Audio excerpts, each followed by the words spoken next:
So this is a short video to tell you guys कि practical subjects जब भी हम उठाते हैं तो कौन सी ऐसी 3 सबसे ज़्यादा इंपॉर्टेंट चीज़ें हैं जो हमें प्रैक्टिकल सब्जेक्ट्स में ध्यान देनी होती है। जो हम एग्जेम्पशंस ला पाते हैं in a practical subject, people are able to score in 80s 70s. So how is that possible? So that is possible because they combine these 3 major important elements that are very important to be considered while you are doing a practical subjects. Okay, so guys, starting with the first one. So सबसे ज़्यादा important होता है ये और सबसे ज़्यादा neglected होता है ये। क्या करते हैं हम कोचिंग जाते हैं, हम जो हमारे टीचर पढ़ा देते हैं हम वो सुन लेते हैं और फिर हम आकर के अपने क्वेश्चंस प्रैक्टिस कर लेते हैं और हमें लगता है कि जो आरटीपी के क्वेश्चंस होंगे वही सेम आ जाएंगे, जो हमारे रेफरेंस बुक के क्वेश्चंस होंगे वही सेम आ जाएंगे। एंड धीरे धीरे धीरे our focus go so much on just practising the questions या फिर ट्राइंग कि भाई ये वाला क्वेश्चन जो हम सॉल्व कर रहे हैं वही वाला पेपर में आ जाए, दैट वी फॉरगेट कि सबसे ज्यादा इम्पोर्टेंट है कि क्या हमें इस पर्टिकुलर क्वेश्चन का जो टॉपिक है उसका कॉन्सेप्ट समझ में आया है या नहीं। सबसे ज्यादा इम्पोर्टेंट है कॉन्सेप्ट समझ में आना, to understand the topic, to be able to grasp the intention of the person who has actually written that topic कि भाई क्या कहना चाह रहा है वो इंसान। तो जब तक हमें कॉन्सेप्चुअल क्लैरिटी नहीं होगी हम क्वेश्चंस भी नहीं सॉल्व कर पाएंगे। अगर मैंने कोई क्वेश्चन ऑलरेडी पहले से सॉल्व किया हुआ है तो वो वाला question there is a possibility कि मैं अपने पेपर में सॉल्व कर लूंगी, बट अगर मुझे उस टॉपिक का कॉन्सेप्ट अच्छे से आता है तो मैं कोई भी क्वेश्चन जो उस पेपर में आएगा वो मैं सॉल्व कर लूंगी। तो इसीलिए कॉन्सेप्चुअल क्लैरिटी होती है सबसे ज्यादा इम्पोर्टेंट।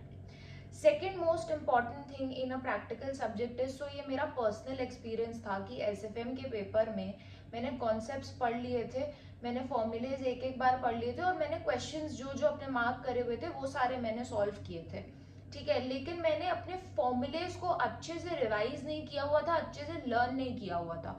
तो मुझे क्वेश्चन पढ़ के एकदम से ये तो हो रहा था कि अरे वाह ये वाला क्वेश्चन तो मैंने सॉल्व किया हुआ है, फिर जब मैं उसको सॉल्व करने जा रही थी तो मुझे वो फॉर्मूला ही नहीं याद आ रहा था।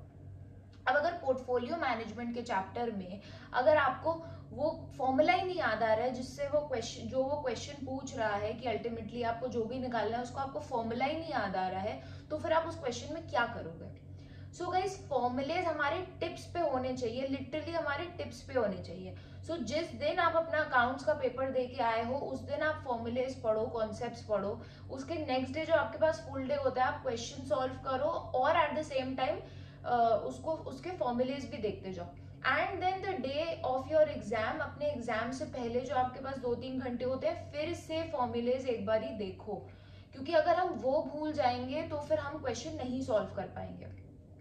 And guys, third important thing, so बहुत से लोग क्या करते हैं कि मैंने कॉन्सेप्ट पढ़ लिया, मैंने फॉर्मूलेज अच्छे से समझ लिए, मैंने अपनी कोचिंग में जा करके कॉन्सेप्चुअल क्लैरिटी अच्छे से ले ली, पर मैंने क्वेश्चंस खाली जो सॉल्व किए वो खाली मैंने सॉल्व किया आरटीपी वाले, या फिर मैंने अपने रेफरेंस बुक के जो थोड़े बहुत क्वेश्चंस मुझे कोचिंग में कराए गए थे बस मैंने वो सॉल्व कर लिया।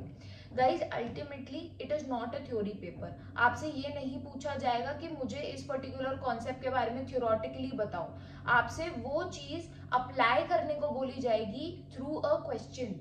तो इसीलिए क्वेश्चंस प्रैक्टिस करना इज इम्पोर्टेंट। पेपर में क्या आते हैं, क्वेश्चंस आते हैं।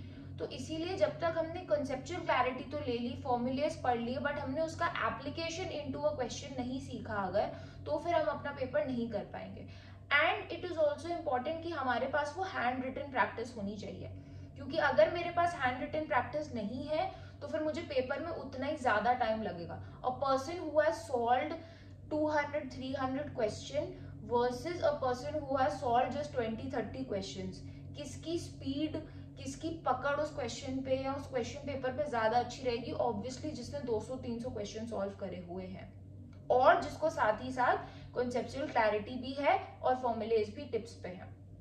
So guys, when you combine these 3 major elements, then you will become a master of any practical subject that you are doing, be it accounts, be it SFM, be it costing और be it DT also, because मैं DT को भी एक practical subject ही बोलूंगी क्योंकि काफी ज्यादा practical based questions आते हैं उसमें, ठीक है। Okay guys, thank you so much for watching this video. आपको कुछ भी अच्छा लगा हो then please let me know in the comment section below, and if you have any questions then also please comment in the section below. Thank you so much guys, bye bye, take care.